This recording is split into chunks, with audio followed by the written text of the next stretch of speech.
Galen, what was the first film that he made, and did it set the mould for his filmmaking? The first film that he made, Borom Saret, was a really important film and did, I think, set the tone for the rest of his films. I think Semben's preoccupations were always very much about the life of the common man. The story that he told in Borom Saret was about a man who pushed a wheelbarrow into a very rich suburb in Senegal that had now been taken over by bourgeois Africans after the French had left. And it's about how he got thrown out of the suburb because he was sort of like marring up the landscape.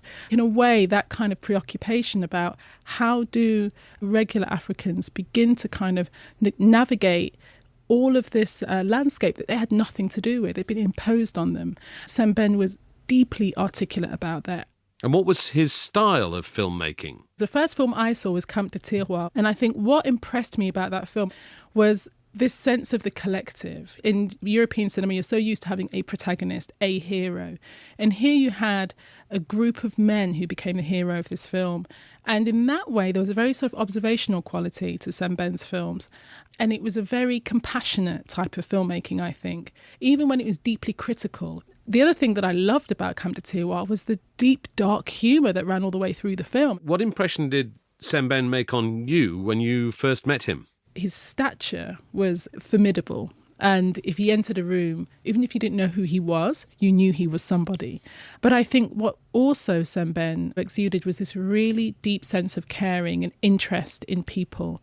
He would sit, he would talk, he would listen, he would engage.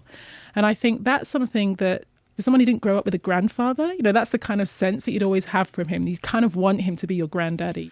What Semben represented was a moment in world politics, a moment in world social history that really was about claiming independence. It really was about having a strong sense and connection to revolution, to independence, to personal articulation. I think that has changed definitely over here, in my lifetime. I think there's been a moving away from that.